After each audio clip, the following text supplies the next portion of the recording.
Hey everyone, this is Sonia Malik here and आज हम करने वाले हैं अपने ज्योग्राफी का chapter that is primary activities.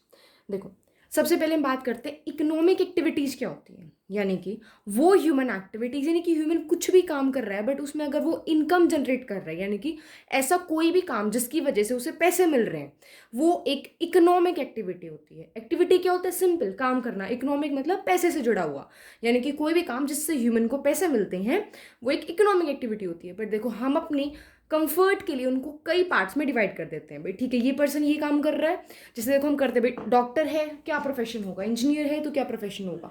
तो अब इनकी भी ब्रॉड कैटेगरीज होती हैं, तो इनको हम primary, secondary, tertiary and quaternary activities में क्लासीफाई करते हैं, जिसका हमने अलग अलग चैप्टर्स बना रखा है। और ये वाला जो चैप्टर है हमारा that is primary. Now see, primary activities क्या होती हैं? यानी कि प्राइमरी मीन्स सबसे नीचे वाली, स्टार्टिंग पॉइंट यहाँ से होगा।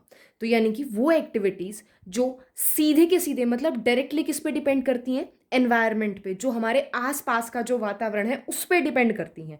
और क्या यूज़ करते हैं? हमारे अर्थ के रिसोर्सेज को। भाई आसपास का वातावरण, हम अर्थ के रिसोर्सेज को यूज़ कर रहे हैं। अब देखो क्या क्या चीज़ें हम यूज़ करते हैं। जैसे हम लैंड यूज़ करते हैं, अभी आप बैठे हो लैंड पे बैठे हो, यूज़ कर रहे हो, इट इज़ अ रिसोर्स, है ना। वेजिटेशन है, मिनरल्स हैं, इन सारी चीज़ों का हम यूज़ करते हैं। यानी कि वो सारी एक्टिविटीज़ जो सीधे के सीधे एनवायरनमेंट पे डिपेंड रह के और अर्थ के रिसोर्सेज को यूज़ करती हैं। ठीक है। आप जो ये काम करने वाले लोग होते हैं, यानी कि अभी आप बैठे हो, घर में बैठे हो, ठीक है, लेकिन लैंड पे आपने यूज़ किया है रिसोर्स को, बट सीधा का सीधा लैंड पे थोड़ी ना बैठे हो, घर बनाया है तो किसी ने तो बनाया होगा ना वो घर। तो जो मजदूर वगैरह, यानी कि वो हर पर्सन जो डायरेक्टली इन कामों में इन्वॉल्व होता है, जैसे कि एग्रीकल्चर, तो फार्मर्स, ठीक है, ये सारे के सारे क्या होते हैं? Red collar workers. अब इनको रेड कॉलर वर्कर्स क्यों बोला जाता है? क्योंकि इनको हमेशा बाहर रहकर काम करना पड़ता है। बाहर रह के मतलब बाहर रह के तो हर कोई करता है, बट ओपन में काम करना पड़ता है, तो इसलिए बोलते हैं क्योंकि इनका आउटडोर नेचर होता है इनका काम करने का। आप देखो, प्राइमरी एक्टिविटीज़ के इस पूरे चैप्टर्स के अंदर हम अलग अलग एक्टिविटीज़ के बारे में बात करेंगे, कहाँ पे वो की जाती हैं, क्या उनकी रेलेवेंस है, और प्रेजेंट कॉन्टेक्स्ट के अकॉर्डिंग, कॉन्टेक्स्ट यानी कि प्रेजेंट सिचुएशन से आप उसको किस तरीके से रिलेट कर सकते हो। आप देखो, सबसे पहले प्राइमरी है तो बेस से स्टार्ट करेंगे। तो सबसे पहले इंसान ने अपने लिए क्या यूज़ करना स्टार्ट किया था? खाना खाने के लिए, राइट। तो it was hunting and gathering.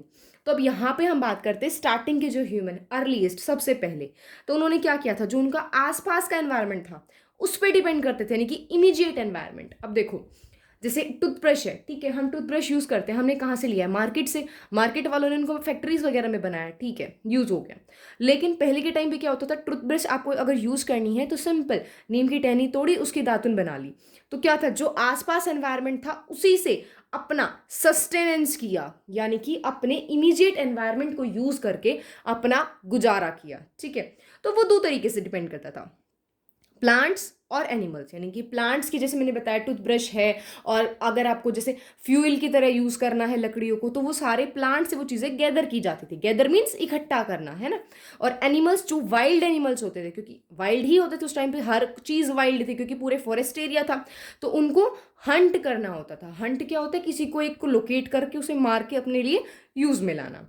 But hunting जो है वो इंडिया में बैन कर दी गई है। क्यों? क्योंकि हंटिंग ज़्यादा की गई तो उसका था एक्सेसिव पोचिंग। देखो, ये याद रखना है, हंटिंग और पोचिंग में डिफरेंस क्या होता है। हंटिंग होती है जब इंडिपेंडेंस से पहले आप जानवरों को मारते थे और खाते थे, ठीक है। बट जब हंटिंग को बैन कर दिया गया, हंटिंग कुछ भी नहीं है, अब हंटिंग नहीं कर सकते, उसके बाद अगर आप जानवरों को मार रहे हो इलीगल तरीके से, तो तब आप हंटिंग नहीं कर रहे हैं, तो अब आप पोचिंग कर रहे हो, ठीक है। तो यानी कि इलीगल तरीके से हंटिंग को हम पोचिंग कहते हैं। तो बहुत ज़्यादा की गई तो उसकी वजह से क्या हुआ? कुछ स्पीसीज जो है वो एक्सटिंक्ट हो गई और इकोलॉजिकली डिसबैलेंस हो गया, है ना। अगर पूरी, जैसे हमने फूड चेन पढ़ी, अगर एक उसमें से डिस्टर्ब हो जाए तो पूरी फूड चेन डिस्टर्ब हो जाएगी। इसी तरीके से यहाँ पे इकोलॉजिकल डिसबैलेंस हो और इंडिया में इस चीज़ को बैन कर दिया गया। अब देखो, जो हंटिंग है वो कहाँ पे की जाती है? या तो एक्सट्रीमली कोल्ड, बहुत ज़्यादा ठंड है, या बहुत ज़्यादा गर्मी है। और दूसरा, अब देखो भाई, ठीक है, वाइल्ड एनिमल्स हो गए, लेकिन बहुत सारे मैरीन एनिमल्स भी तो होते हैं जो समुद्र में रहते हैं। तो वो कौन लेंगे? जो कोस्टल एरियाज में रह रहे हैं, कोस्ट यानी कि समुद्र के पास में जो लाइनिंग है वहां पे जो लोग रह रहे हैं, तो क्या लेंगे वो? वहां से फिशेस लेंगे, राइट। देखो, स्टार्टिंग में यूज करते थे तो वो यूज करते थे प्रिमिटिव टूल्स। प्रिमिटिव टूल्स यानी कि ठीक है, स्टोन से यूज कर रहे हैं, एरोज यूज करते हैं, तो लिमिटेड एनिमल्स मारे जाते थे और फिशेस का भी। बट अब जब मॉडर्नाइजेशन आ गया है तो एक टाइम पे बहुत ज्यादा फिशेस, बहुत ज्यादा एनिमल्स को आप मार सकते हो। तो इसलिए बैन कर दिया गया। अब नेक्स्ट टॉपिक है हमारा गैदरिंग। देखो गैदरिंग, गैदरिंग का मतलब, गैदरिंग क्या होता है? इकट्ठा होना, राइट। तो यानी कि फॉरेस्ट एरिया में जो भी चीज ह्यूमंस के लिए यूजफुल है, इकोनॉमिक वैल्यू उनकी बढ़ा सकती है, उनको पैसा दिला सकती है, दैट इज गैदरिंग, राइट। तो अब ये कहाँ पे की जाती थी? जहाँ पे हार्श क्लाइमेटिक कंडीशंस हैं, यानी कि वहां पे हार्श क्लाइमेटिक कंडीशन मतलब तभी तो फॉरेस्ट होंगे। अगर भाई देखो बढ़िया रहने की जगह है वहां पे तो इंसान रहेंगे, अगर सही नहीं है, क्लाइमेटिक कंडीशंस खराब है, वहां पे फॉरेस्ट होंगे। तो जो प्रिमिटिव सोसाइटीज थी, यानी कि जो पहले की जो सोसाइटीज थी, वो अपनी तीन चीजें यानी कि रोटी, कपड़ा और मकान, इन तीनों चीजें के लिए फॉरेस्ट पे डिपेंड रहती थी और वहां से चीजों को गैदर करती थी, राइट। अब इसमें होता क्या था, ना तो उन्हें पैसे लगाने की जरूरत पड़ती थी, कैपिटल इन्वेस्टमेंट, यानी कि ना कुछ ज्यादा पैसे लगाने की जरूरत पड़ती थी, ना टेक्नोलॉजी की जरूरत पड़ती थी। बट फैक्ट क्या होता था कि यील्ड पर पर्सन इज लो, यानी कि जो एक यील्ड होता है, जो आउटपुट आ रही है एक पर्सन की, वो बहुत ही कम होती थी, ठीक है। अभी हम बात करते हैं जो गैदरिंग है उसकी मार्केट रेलेवेंस क्या है। भाई ठीक है गैदरिंग है, बट इसकी कुछ मार्केट रेलेवेंस भी तो होनी चाहिए। तो अब हम बात करते हैं जो गैदरिंग है, भाई इकोनॉमिक एक्टिविटी है, तो इनकम की बात आती है तो मार्केट की बात आती है। तो उसकी मार्केट रेलेवेंस, मार्केट की वैल्यू इंपॉर्टेंस क्या है भाई उसकी? देखो मार्केट इंपॉर्टेंस उसकी इतनी नहीं है, ठीक है। क्यों? क्योंकि सिंथेटिक प्रोडक्ट्स यानी कि जो मैन मेड प्रोडक्ट्स हैं वो सस्ते होते हैं और बढ़िया क्वालिटी के होते हैं, तो वो क्यों एक्सपेंसिव लेंगे जो कि क्वालिटी भी अच्छी नहीं है ना। तो बट कुछ जगह पे इनकी कमर्शियल यूज़ किया जाता है, जैसे जो प्लांट्स होते हैं उनके कुछ पार्ट्स को यूज़ किया जाता है, जैसे पत्ते वगैरह हैं तो उनके बेवरेजेस यानी कि जो हमारी चाय कॉफ़ी है ना, ये सारे बेवरेजेस क्रॉप्स है हमारी, उनके लिए हम यूज़ करते हैं। ड्रग्स है, कॉस्मेटिक्स है, इनके लिए भी यूज़ किया जाता है। देन नेक्स्ट नट्स वगैरह है, ट्री की रबर, गम्स, इन सारी चीज़ों के लिए हम यूज़ करते हैं। अब देखो, अब हम नेक्स्ट पढ़ते हैं कि इनके एरियाज कहाँ पे है, गैदरिंग जो है वो कहाँ कहाँ पे की जाती है। हमने पढ़ा था जहाँ पे या तो एक्सट्रीम वेदर क्लाइमेट्स यानी कि ज़्यादा ठंड है या ज़्यादा गर्मी है, तो उन एरियाज को लोकेट करना है जहाँ पे ये वेदर कंडीशंस पाई जाती हैं। देखो सबसे पहले नॉर्दर्न कनाडा, ठीक है, बिल्कुल ठंड वाले रीजन्स की बात कर रहे हैं। फिर हमारा यूरेशिया वाला रीजन। देखो इस तरीके से अगर तुम मैप से याद करते हो ना, तो तुम्हें लास्ट में जो मैप क्वेश्चंस याद करने होते हैं वो नहीं करने पड़ते, साथ साथ करोगे, काम भी कम होता है और वो चीज़ें तुम्हारे लिए ईजी होती हैं। और अगर तुमने ये मैप 5 मार्क्स के क्वेश्चन में बना दिया तो एग्जामिनर डेफिनेटली तुम्हें अच्छे मार्क्स देने वाला है, ठीक है। सो नेक्स्ट हम बात करते हैं जो हॉट वेदर कंडीशंस पाई जाती है। Amazon basin, tropical of Africa, ठीक है, ट्रॉपिकल जोन जो है हमारी अफ्रीका वाली है। फिर हमारे ऑस्ट्रेलिया के कुछ नॉर्थन फ्रिंज, फ्रिंज क्या होते हैं, कुछ पार्ट्स जो उसके नॉर्थ में है। और ये सारी चीज़ें कहाँ पाई जाती हैं? ऊपर वाली हाई लैटिट्यूड जोन्स की, नॉर्थन कनाडा एंड यूरेशिया, ठीक है, क्लियर है। नेक्स्ट टॉपिक हमारा है पेस्टोरलिज्म। देखो पेट्रोलिंग वर्ड क्या होता है? पुलिस करते हैं ना पेट्रोलिंग, रात को इधर से उधर घूमना कि भाई सारी चीज़ें परफेक्ट है या नहीं है। तो इसी तरीके से पेस्टोरलिज्म क्या होता है?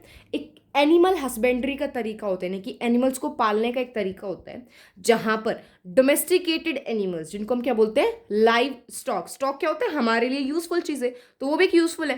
तो जहां पे यानी कि एक एनिमल हस्बेंड्री का एक तरीका जहां पर हम जानवरों को पालतू बनाते हैं और release on large vegetated outdoor for grazing, मतलब जो हमारे पालतू जानवर हैं हम उनको बड़े से एरिया में छोड़ देते हैं चरने के लिए, ग्रेजिंग के लिए। ये होता है पेस्टोरिज्म। देखा होता है ना कभी, मतलब बहुत बड़ा झुंड चल रहा होता है गायों का, ठीक है, भेड़ है उनका, उनके बीच में 2-3 इंसान होते हैं, वो ऐसे ही खुले में चल रहे होते हैं। तो ये क्या होता है? पेस्टोरलिज्म, यानी कि जब अपने एनिमल्स को, डोमेस्टिकेटेड एनिमल्स को खुले में छोड़ दिया जाता है चरने के लिए, दैट इज पेस्टोरलिज्म। अब ये कब स्टार्ट हुआ? देखो जो स्टार्टिंग के ह्यूमन से हमने पढ़ा वो क्या कर रहे थे, हंटिंग कर रहे थे।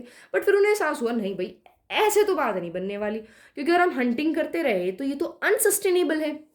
मतलब चलो भाई मान लिए हमारे पास 1000 एनिमल्स हैं, धीरे धीरे करके हम सबको मार देंगे तो हम खाएंगे क्या? आगे आने वाले जो टाइम आएगा उसमें हम ही क्या खाएंगे?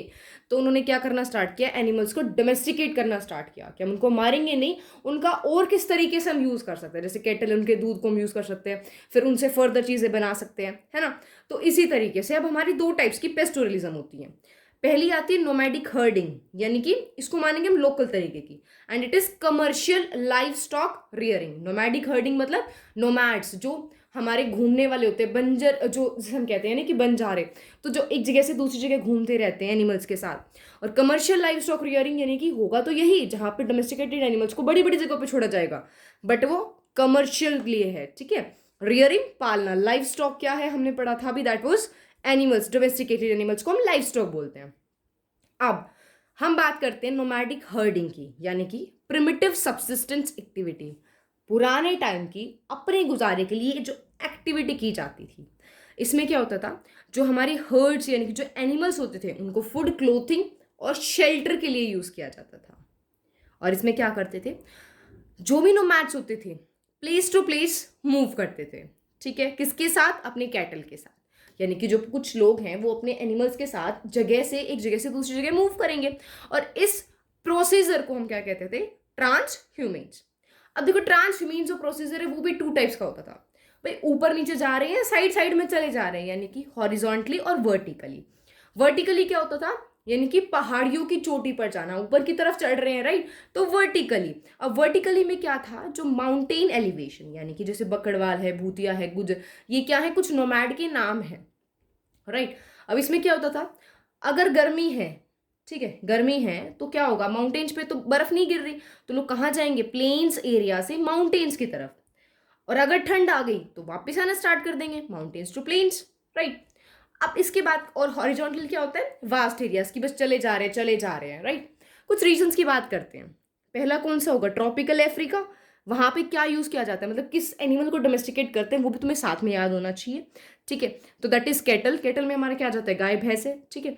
सहारा रीजन्स के जो होते हैं, बिल्कुल गर्म जो इलाके होते हैं, शीप है, गॉट है, कैमल है, फिर कुछ आर्कटिक और सब Arctic areas and mountains areas, ठीक है। लेकिन आज के टाइम पे जो नोमैडिक हर्डिंग है ना वो कम होती जा रही है, तो उसका रीजन क्या है, क्यों, क्योंकि पॉलिटिकल बाउंड्रीज लगा दी गई है, भाई ये इंडिया है ये पाकिस्तान है, इंडिया वाले पाकिस्तान में नहीं जा सकते, ठीक है। लेकिन जो बॉर्डर पे रह रहे हैं, जिसके सामने दूसरी उसे अच्छी ग्रेजिंग लैंड दिख रही है, वो भी नहीं जा सकते, राइट। उसके साथ साथ क्या है, कुछ नए सेटलमेंट प्लान्स आए हैं कि इन लोगों को यहाँ पे सेटल किया जाए, इधर उधर ऐसे भटकना ना पड़े। अब इसी के सेकंड पार्ट की अगर मैं बात करूँ तो that is commercial live stock rearing. अब देखो क्या होता है इसके अंदर, यहां पर जो एनिमल्स होते हैं ना, उनको जितनी उनकी कैरिंग कैपेसिटी है, जितनों को हम रख सकते हैं सिर्फ उतनों को ही रखते हैं, राइट। उसके बाद ये कहाँ से स्टार्ट हुआ है, वेस्टर्न कल्चर, यानी कि इंडिया में ऐसा नहीं किया जाता, इंडिया में जो है नोमैडिक हर्डिंग प्रैक्टिस की जाती है। यहाँ पे क्या प्रोसीजर होता है, रेंचिंग। देखो इस पूरे कंसेप्ट के अंदर यही एक इंपॉर्टेंट है, दैट इज रेंचिंग। तो व्हाट इज रेंचिंग, होता क्या है, ये बड़ा सा एरिया जिसे हम बोलते हैं लार्ज एरियाज, स्टेट्स जो हैं, ठीक है, उनको डिवाइड कर दिया जाता है छोटे छोटे बॉक्सेस में, यानी कि पार्सल्स में डिवाइड कर दिया जाता है, यानी कि बड़े से फील्ड को काफी सारे पार्ट्स में सब डिवाइड कर दिया जाएगा, ठीक है। भाई बड़ा सा खेत है उसको हमने डिवाइड कर दिया, ओके।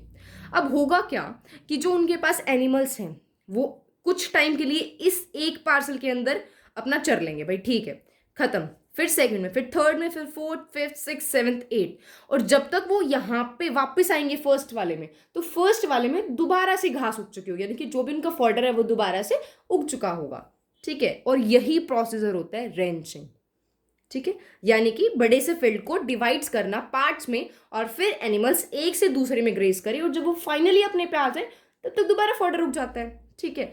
और यहाँ पे इनको फेंस्ड कर दिया जाता है, फेंस्ड यानी कि बाउंड्रीज लगा दी जाती है ताकि ग्रेजिंग के जो एनिमल्स हैं वो भाग के उधर ना चले जाएं, कॉमन है, राइट। लेकिन ये बहुत ही ऑर्गेनाइज्ड होता है और कैपिटल इंटेंसिव होता है, यानी कि यहाँ पे पैसा बहुत लगाना पड़ता है आपको। भाई कमर्शियल फील्ड में जा रहे हो तो पैसा तो लगाना पड़ेगा, राइट। लेकिन अब इसकी कुछ स्पेशलिटीज यानी कि कुछ कैरेक्टरिस्टिक्स जो हमें पता होनी चाहिए, डाटा एक टाइप का एनिमल होता है, ऐसा नहीं है कि आप हर चीज को यूं रख रहे भाई, गाय भैंस है, घोड़े भी हैं, ऊंट भी हैं, नहीं, एक टाइप ऑफ एनिमल, जैसे शीप, कैटल, गोट्स, हॉर्सेस, ये सारे हम यूज करते हैं। अब उनका क्या यूज किया जाएगा, मीट है, वूल है।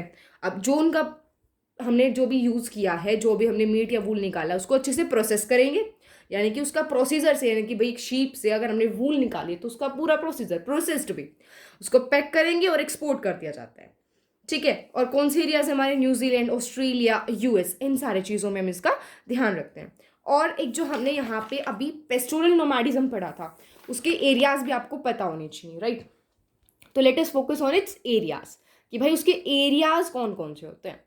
देखो सबसे पहले ये वाला रीजन इधर, it is tundra region of Eurasia, मैंने बताया था ठंड है, पहाड़ियों पे जाएंगे, राइट। और यहाँ पे ये जो गर्म इलाका है प्लेन्स पे ज्यादा होंगे, तो कहाँ से, ये है अटलांटिक ओशन, राइट, और ये है अफ्रीका, और ये कौन सी कोस्ट है, नॉर्थ साइड, ठीक है, इधर नॉर्थ साइड। तो यहाँ पे क्या हो रहा है कि अटलांटिक शोर जो है हमारी नॉर्थ अफ्रीका का, अरेबियन पेनिनसुला से होते हुए मंगोलिया और सेंट्रल चाइना तक, क्लियर है। कहाँ से कहाँ स्टार्ट हो रहा है, अटलांटिक ओशन की कोस्ट से northern south Africa, Arabian peninsula and finally to Mongolia और सेंट्रल चाइना। ये हमारा होता है पेस्टोरल नोमैडिज्म।